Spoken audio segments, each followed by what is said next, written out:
What's up everybody, Matt Maran here for another weekly update. There's lots of exciting and some interesting news to cover here this week. But before I get into all the news, I would first want to mention I'll be doing my usual weekly live stream here on Sunday night at 9 p.m. Eastern time. Join if you can. It's always a good time hanging out and talking cars. But getting into the news here, first off, Honda has revealed the 2025 Honda Civic Hybrid and the whole refresh for the Civic lineup for 2025 here as well. And there's some good news and some bad news. First, the good news is the reintroduction of the Hybrid, is great to the Civic lineup. They're adopting a similar structure to the Accord, which I'll get to in a second, but in the Civic here, it's the same setup as that Accord with a naturally aspirated 2-liter 4-cylinder and 2 electric motors going through their ECVT. And while it provides more horsepower than the European Civic Hybrid, for some reason it does less power here than the Accord, doing an even 200 horsepower and 232 pound-feet of torque, which is 4 less horsepower and 14 less pound-feet of torque. Not big changes, but still kind of like an odd switch nonetheless.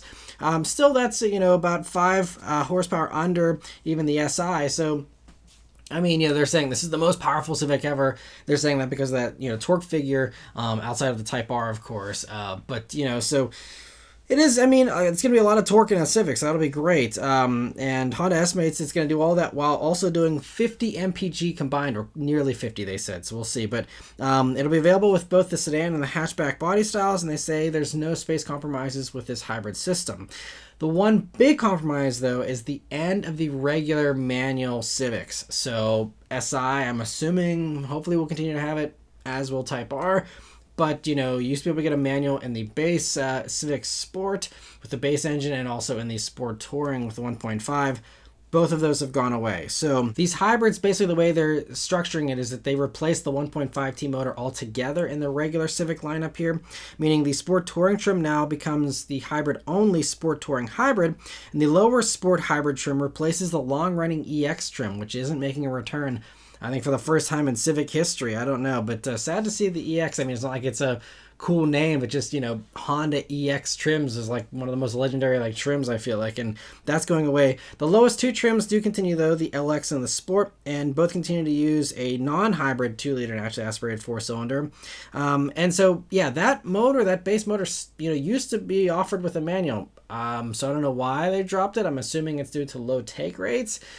But, kind of a shame, because I know at least, in the upper, Sport Touring hatches, I think the manual was fairly popular from what I remember reading a couple of years ago. Maybe that has changed, or maybe they just don't have the spirit to continue on with it. I don't know, but no regular manual Civics. And they haven't said anything about the SI yet either. So, I'm hoping we get some info on SI later this year, and it'll be interesting to see, what they do with that, whether it finally gets a power bump or not. It's also going to be interesting to see how they play Integra now, because I'm assuming Integra is going to get the hybrid system at some point as well. It would make a lot of sense. Will they keep the manual around in the Integra? Because if so, that's the only way to now get a, hatchback with a manual, since SI is auto, or is sedan only, unless they add the hatch to that, which would be cool. We will see. But, it's going to be an interesting change here with the lineup for the enthusiast stuff. And, we'll have to see what they end up doing with all that. But hopefully the SI finally gets a power bump. If you have 232 horsepower in the hybrid and 200 horsepower, it just seems like they are going to have to do more than 205 in the SI. But Honda's been fine to, keep low horsepower in the SI for a long time, despite what everyone else is doing. So, there's no guarantee. Maybe it'll just continue on. Maybe it'll go away or something. Who knows? And otherwise, as far as other changes here for 2025, they're pretty mild. You get a new bumper and grille with Type R inspiration. There's new wheels, darker taillights, and 4 new colors. Inside, it's mostly carryover unless you get the top Sport Touring Hybrid, which bumps the screen up to the 9-inch display and continues to offer both wireless Apple CarPlay and wireless Android Auto, thankfully. But this system does have the new Google built-in software with native Google Maps. Hopefully, though, this one also gets Sirius XM, because strangely it's missing in the Accord with this Google built-in system for some reason. Not sure why, but so if you're a big Sirius fan, stay tuned. You might not have it here in this top Civic. But the hybrid also gets a new gray interior option as well. But there's no pricing yet for these, but they'll be available very soon here, coming in June for the sedan and later this summer for the hatch. So quickly phasing out these manual Civics. So if you want one of the last ones, you got to hurry up and quickly grab it before they're gone. I would hunt them down now because there's probably not many left out there. So yeah, again, just a historic moment that you no longer have a manual in the Civic anymore. It's, again, aside from SI and Type R, we will see. But still just a bummer nonetheless. Another company announcing a new hybrid here, surprisingly, is Lamborghini, who showed off the new hybrid twin-turbo V8 that'll be going into the Huracan successor, which we still don't have a name for. While it is a 4-liter twin-turbo V8, just like the other motor used in the Urus and other Volkswagen Group products, this motor is completely different, according to Lamborghini, with a clean slate design developed in-house. It has the magical flat plane crank design, which we hadn't heard about in previous rumors. We'd heard some of this other stuff, but the flat plane crank is new, at least to me, and that's going to make this motor 10 times better as far as sound and stuff, I'm sure. It also does 800 horsepower and 538 pound-feet of torque all combined, and it makes that peak power between 9,000 and 9,750 RPM. So, and it also has a red line of 10,000 RPM. So this is going to be a special motor. I mean, this even puts it a little bit beyond even what Porsche is doing with their GT motors and stuff. I mean, this thing is going to be wonderful. I just only wish they'd offer it with a manual like Porsche does with the GT stuff. But anyway, and this is going to be linked up to an electric motor and then to an 8-speed dual-clutch transmission, the same one the Ruelto gets. And there will be 2 other electric motors, likely turning the front wheels, but we don't have any other details, though, on the electrified part of this powertrain just yet. But man, and the motor looks cool too from the picture we have there. And so yeah, now that the official tease has started, I'm assuming that they will maybe be teeing this up for a debut around Pebble Beach. I feel like they wouldn't want to miss that, but who knows? They could do it anytime. I don't think they've officially said anything outside of saying sometime later this year. So anyway, but very interesting to see that. And Ford CEO Jim Farley gave a very interesting interview with Autocar here in the UK this past week and said some strange things. He also squashed a rumor and gave some fuel to a few other rumors here. And so in this interview, he was primarily talking about new Mustang variants that potentially could be coming or stuff they're considering. But then he said something so odd that I wonder if he was either screwing with the journalist or if he had some drinks before he said this stuff. So he said, he told the journalist here, "We will never build a Mustang that isn't a Mustang. For instance, there will never be room for a small 2-door Ford SUV with a Mustang badge stuck on it." Has he forgotten about the Mach-E? That is exactly what the Mach-E is. He's describing exactly a Mach-E. Like, so, I don't know. Or maybe they're getting rid of the Mach-E or something, and he's just like, it's already like out of his mind. Or he's out of his mind. I don't know. He continued though, "But we could do other Mustang body forms, a 4-door or whatever. I believe we could, as long as these things have all the performance and attitude of the original." And that's not the end of the madness. But regarding new variants of the current 2-door Mustang, he said that Porsche has been smart about creating derivatives over the past 20 years, but we wouldn't want to do things their way. We want to give them a good American-style run for their money. And he also added that the GTD version is just a down payment of what's to come for Mustang, and also said that we won't stop with GTD. So he also said, "At our best, we are an irreverent company. We need to keep doing derivatives that will surprise people. But don't expect the derivatives to be too surprising," because he squashed the rumor about the Mustang Raptor by saying, "Some people think we could mix Mustang with off-road driving. Look at what Porsche has done with the 911 Dakar and what Lamborghini has been doing. But I'm not so sure about that." And he kind of left it at that, I guess, according to the interview here. So that's kind of strange because honestly, I feel like people would support a Raptor Mustang, and I think that makes a lot of sense, honestly, especially these days. But the one thing he did confirm is that they'll continue making V8 Mustangs as long as God and the politicians let us. Which also is kind of a strange quote, but yeah, so he said, and this is something I've highlighted many times before, the reason why they're able to keep the V8 Mustang around is because they embraced the EV stuff earlier. Their fleet averages for the Cafe stuff are already, in a relatively good spot, and so they don't feel the pressure that, Dodge and Chevy felt to drop, those V8s, and so I mean, it's great for the V8 Mustang, but he continues to get even stranger here. So he did reveal that we have been testing, and we really do believe partial electric powertrains work well for performance drivers, which opens up the door to a hybrid Mustang at some point, and sounds like that's something they're actively working on if they're testing it. Doesn't mean it's coming tomorrow, but, could be something in the pipeline down the road here. But once again, he took a weird turn here with this, saying, "One thing I can promise, however, is that we will never make an all-electric Mustang. I look at other users of pure electric power, such as Formula E and even companies like Rimac, and I just don't think that would be right for Mustang. Great for other Fords, look at the worldwide success of Transit, but not for Mustang." This made my head explode reading it. I'm like, what is he talking about? Mach-E. Hello, Jim Farley. I'd like to remind you, you have a vehicle with a Mustang badge on it that is electric, that is a four-door SUV.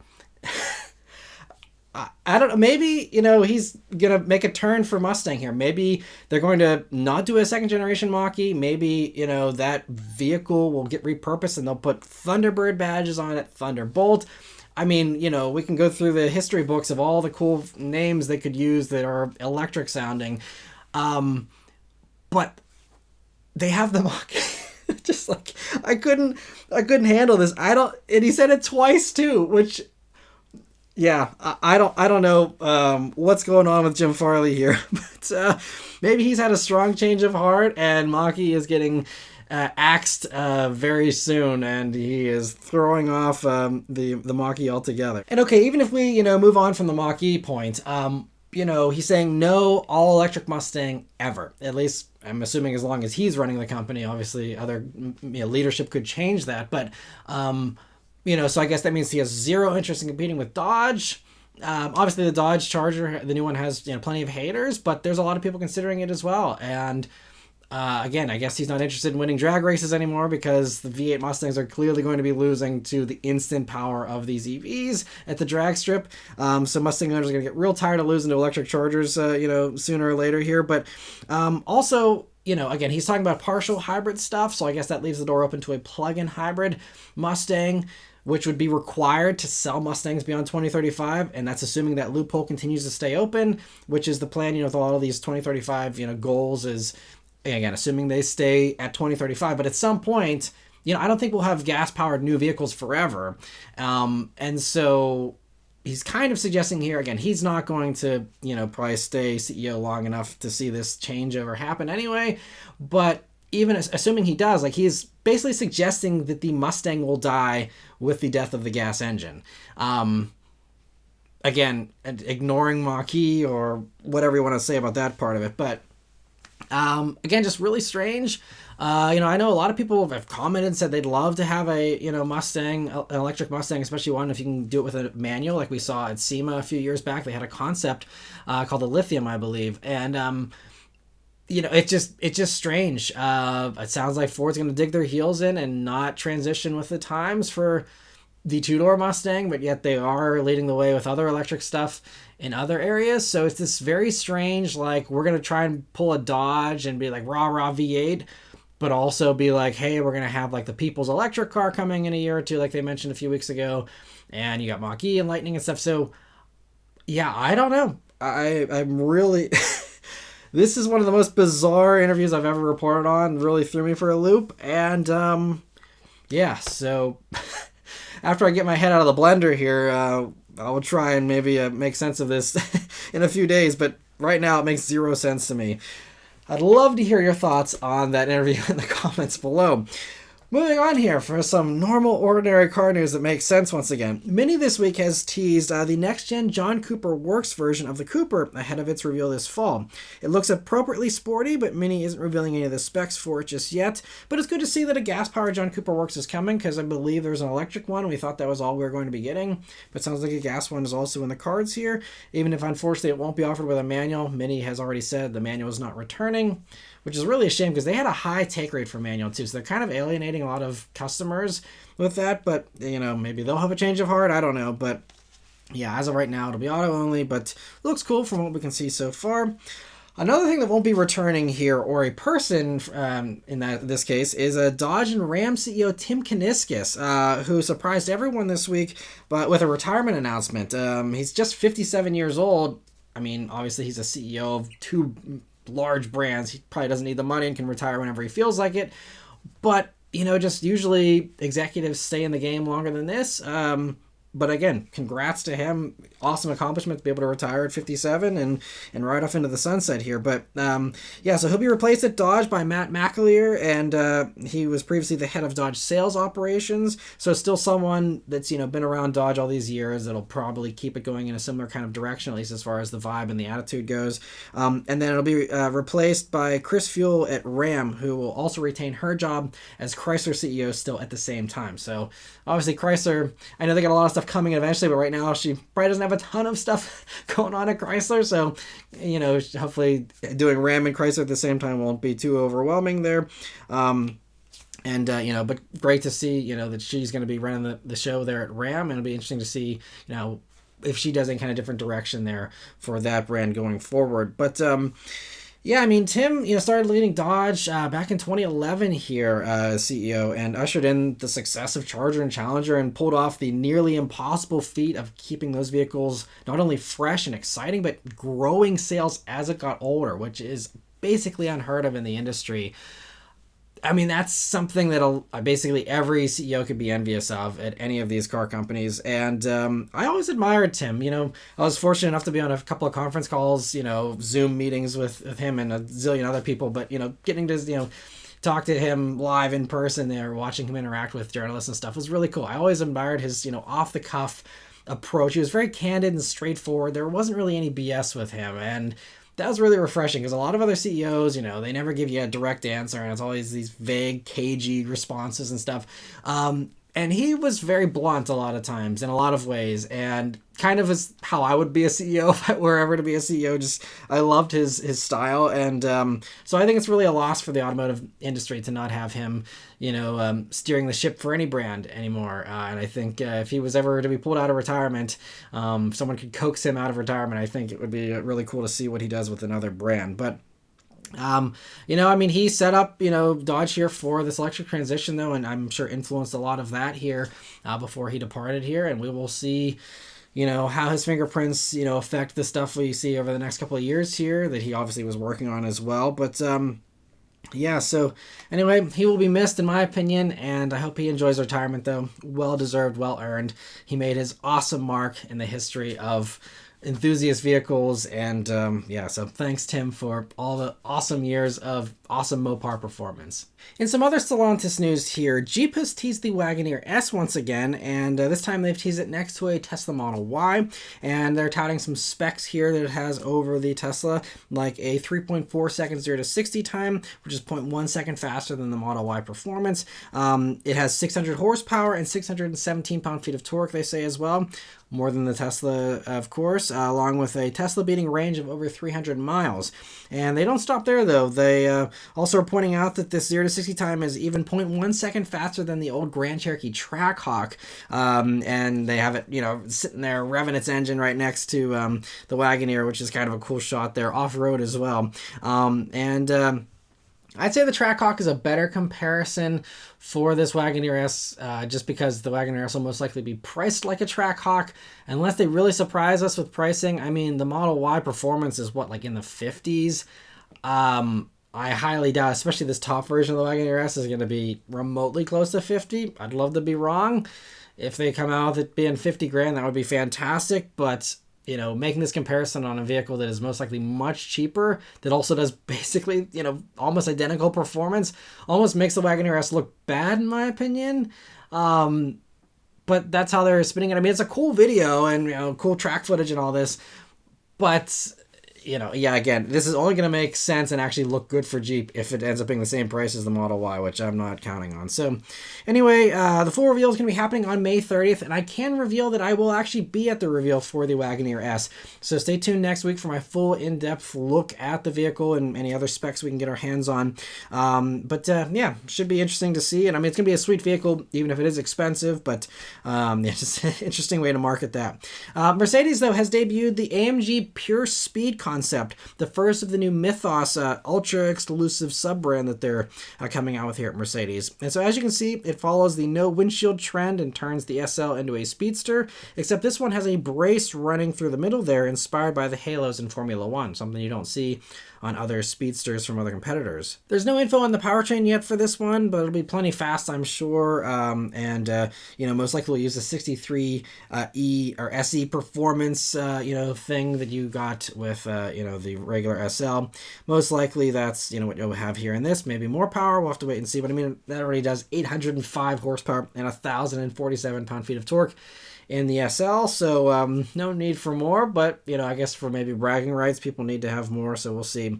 But they're not going to be as rare as I thought for these Mythos cars. I was thinking they're going to do like 10 or 15, maybe 25 tops. No, they're building 250 of these things, which seems like a high number for something that's most likely going to be $500,000, give or take, for, what is, again, just a SL with a chopped off windshield.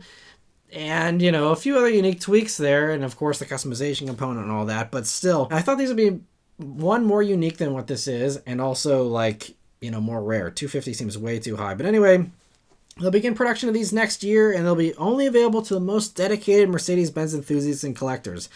But, I mean, again, 250, again, all around the world, there's, probably 250 super diehard people with blank checks like this for Mercedes, but seems again like it's not going to be that hard of a process to get one of these if they're doing that many of them. But anyway, interesting to see that. Kia has revealed the global version of the new EV3 this week, and so it shrinks the EV9 styling language here onto a crossover that's about 3 inches shorter than a Seltos, which doesn't look that small in the pictures here. But inside it gets the double 12.3-inch screens and not much else, but it looks pretty nice and spacious considering its size. And I'm glad to see that the cool headrests from the EV9 are carrying over, which I really enjoyed. And stay tuned, I'll be doing a week with the EV9. I'll be posting that video here early next week. But South Korea and Europe will get a choice of 2 batteries, a 58.3 kilowatt hour standard battery and a long range 81.4 kilowatt hour battery. And there's no range provided for the smaller battery, but the bigger one will be good for an impressive 372 miles of range on the easier WLTP test cycle though. So EPA range will probably be, low 300s, but the higher range will be welcome, though, because Kia sadly downgraded the electrical system, just like we've been hearing, and it's downgraded big time, in my opinion. So the base one of this EV3 will be charging at a very slow 102 kilowatt peak charge rate, which is even slower than the BZ4X, which everyone really loves to hate on how slow that thing charges. I mean, this is just barely faster than a Chevy Bolt. The bigger battery charges at a slightly better 128 kilowatts, but again, even that is half the speed of what you get with an EV6 or something, which by the way are leasing right now for $250 a month or whatever. Still, they're not that expensive if you lease them. So even if this is super cheap, I feel like it's still, what are you going to be paying, $30 a month more or something for an EV6, which is way faster charging? Because with this, it takes a 10% to 80% charge takes 31 minutes.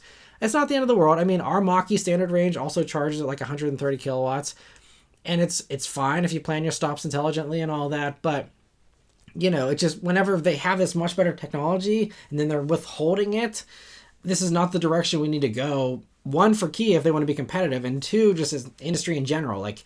Put your fastest stuff in everything to encourage adoption and not make this a penalty box for people with, again, whenever right across the showroom you have stuff that charges twice as fast. And there are talks that this is going to be around $30,000. So if they really keep it cheap enough, then maybe, there'd be some kind of advantage here. But, also the base Chevy Equinox EV, which I'll have a review coming on, next week, that comes in under $30,000 when you include the tax credit for the base one, charging at 150 kilowatts, plus, similar range. And so, Kia gave up the one advantage they could have had with this EV3 with fast charging, and instead it charges slower than its main competitor will. Not a great move in my opinion.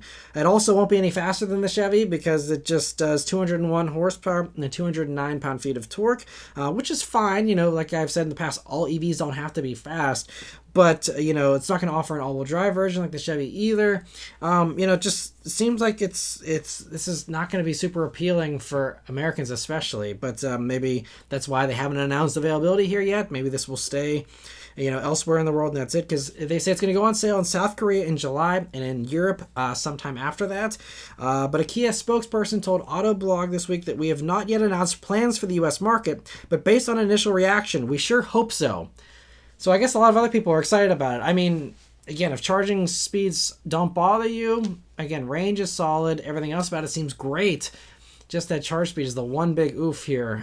But anyway, we will see what happens with that one, but interesting to hear that. Volkswagen this week has announced that they're delaying the introduction of the ID7 here in the States and didn't say when it's coming at all. So the reasoning here is twofold, it seems, partially because they say market dynamics continue to change here in North America, but also because they say that elsewhere in the world, after the introduction of the ID7 Tourer, customer demand for the models is higher than expected, especially in Germany. So, if you cut through some of the marketing talk, it sounds like they just want to prioritize production in Europe. If they're selling like hotcakes over there, and it might be an uphill battle here in the States, with the, again, growing, but slower growing increase in EV demand here. It's just the path of least resistance. Churn them out for Europe, where they're buying them up like crazy. Apparently, according to the European Automobile Manufacturers Association, nearly half, almost 48% of all new cars purchased in the European Union last month were electrified. So that also includes hybrids and plug-in hybrids. But there's a strong movement here for the electric stuff in the EU, so it makes sense to prioritize those markets instead of, doing an uphill battle here in the States. But Volkswagen did say, though, they continue to observe market trends and looking for the right moments to bring the right vehicles to the North American region. So we'll get it, I'm sure, at some point. But yeah, they did reassure everyone, though, thankfully, that the ID Buzz is still on pace for a fourth quarter debut here in the States. So that is still something that is coming. Just again, I think ID7, not only was it the, demand in Europe, but also the fact that, sedans don't sell very well here. And, so if they have the ID Buzz being kind of like an SUV type thing, I'm guessing they envision that that's going to be, a hotter seller than the ID7 anyway. So good to see that ID Buzz is still going to be returning. So yeah, interesting to hear all that. Another thing that won't be coming as soon as we were expecting it to come are GM's plug-in hybrids. So in prior interviews, CEO Mari Barra made it sound like GM was going to bring plug-in hybrids really quickly. They said, in an earnings call, I believe, that they're going to bring this out super quickly. We have stuff in other markets. We can just port it over and bring it over and have it out really fast to give investors, confidence and excitement about this. But in a recent interview this week, she told the Detroit News that they are timing the launches to help us comply with the more stringent fuel economy and tailpipe emission standards, which start to ramp up in 2026. And the Detroit News is reporting that these plug-in hybrids won't really arrive until 2027, supposedly. And so she added that we do see that hybrids will be part of the solution. How long hybrids will be part of the solution depends on how quickly we get a robust charging infrastructure. But, that's also kind of a strange statement, because by 2027, not only, GM has a ton of investments with the Flying J charging stations and all these other ones, but by 2027, we should have a much more robust charging network. We're talking, again, 3 years from now. So I wonder if GM's going to miss the boat here with plug-in hybrids, because you need plug-in hybrids now, today. This is when people are wanting them. This is when they're having holdups. They probably will have less holdups when they see way more charging stations in a few years that are faster, that are more reliable. Again, assuming everyone sticks to the plans and sticks to their investments that they've all committed to, if that all continues, I'm worried that GM's going to miss the boat here. I didn't think these are going to be this late. I was thinking maybe next model year, maybe 2 model years tops, maybe catch the tail end of it here. But, I'm sure this is, again, music to the ears of Toyota, Hyundai, Kia, and everyone else that sells plug-in hybrids. Like, sweet, we can make money hand over fist the next few years, while GM takes 3 or 4 years to bring an existing technology that's in China and pop it into a vehicle that already fits it, plug and play. If they want to take 3 years to do that, that's fine. Again, I'm not gonna do armchair quarterback over here with product planning, but just seems like an interesting move. But I think GM is also really confident in their EVs. They did another interview recently, this past week actually, saying how they really envision their EVs kind of filling in the gap here, where other companies are pulling back and GM's going headfirst into the EVs with all these new EVs launching here. And so I think that plug-in hybrids are maybe just a contingency plan for them, but I think that they are really hoping that their EVs actually kind of do really well. And Equinox, again, is poised to, with that low starting price and all that. If they can keep them in good volumes and keep them churned out, I think that that's going to be very promising for them. So we'll see. Maybe that's part of why they're pushing this stuff off. I don't know. But anyway, very interesting to hear that. And the last news this week is also about GM. So, Autoblog discovered a patent that was just published that describes a system that can assess your mental well-being and assist you if needed. And so it's set up so that when you first get the vehicle and start driving and putting miles on it there, it'll figure out your usual driving behaviors first. Then it'll use that as a baseline for figuring out when you're deviating from your norm and your normal driving, and it'll look for things like harder braking, acceleration, cornering, even excessive honking, shorter following distances, and less traffic sign obedience. And then it can respond by offering things like a mental health exercise, suggesting a call to a family member or friend, and apparently even suggesting therapy, which might be a bold move, but also including the option to actually have a car call a trained advisor right from the car. Obviously, mental health is a very big issue in this country, so I can understand, why this is something that they're working on. But I'm sure a lot of people, are going to be, not excited about this kind of technology if it does ever come to fruition, which is a giant if. But also, the patent even goes so far as to say that hypothetically, if the driver isn't improving during this driving session or whatever, that the car can potentially autonomously control one or more driving functions of the vehicle. So it'll take over driving if you're not driving the way it wants you to. And I'm sure this will be great fear-mongering fodder for all the TikToks that love to freak people out and stuff. But just like we saw with Ford's patent not too long ago about how there was, the patent that cars could potentially autonomously repo themselves and things like that. None of these things are coming anytime soon because, again, we're using the word autonomous. And like I've said in my live streams, I've said in these weekly updates many times before, autonomous cars are not close, not even remotely close. So you can't have a car take over driving, especially whenever there's someone behind the wheel who is having issues, according to the car at least, or have the car drive itself around autonomously, in some robo-taxi situation with, these repo things that Ford wanted to do, it's not happening. Even if Elon Musk says it will with Tesla's robo-taxi or whatever, it's not happening anytime soon, just from a liability standpoint. No one wants to insure vehicles if no one's going to take the blame whenever they crash, which they will crash. So, yes, don't worry about any of this stuff. I could see some of the other things, the suggestions and the health exercises and things like that potentially coming to fruition, but I don't think you have to worry about your car taking over if you're not stopping perfectly at every stop sign, in the future or something. So just put that out of your mind right now, but I wanted to get ahead of all the nonsense that I'm sure will be great clickbait for others with less morals when it comes to reporting. But anyway, moving on here, just wanted to end the video here by doing my usual thank you to all of you that are members of the Maran Motoring Club. We did have a few new members that were able to join this past week, thanks to the membership gifts given by MDKN, Kyle, and Sean Brewer. So huge thanks to all of you for the gifting of the memberships there in the last live stream. I really appreciate the support. It really means a lot to me, and everyone I'm sure also really appreciates those memberships as well. And so, yeah, also a big welcome to those new members that got those gifts, including Joshua Newton, Kevin Nolan, Immutable Dew, and Tyler Bob. I hope you're all enjoying the membership perks so far. Be sure to also go on the membership tab here on the channel to follow the instructions if you want to join the Discord server, which is another great new perk here of being a member, as well as, the priority answering and all that other stuff as well. But for anyone else that'd like to join, get all those membership perks, there's always join buttons here on the video page, on the channel page, and also a link in the description. But anyway, thank you all very much for watching. Let me know your thoughts on all this stuff in the comments below. Please leave a like and subscribe to keep these videos coming, and I'll see you guys on the next one. Take care.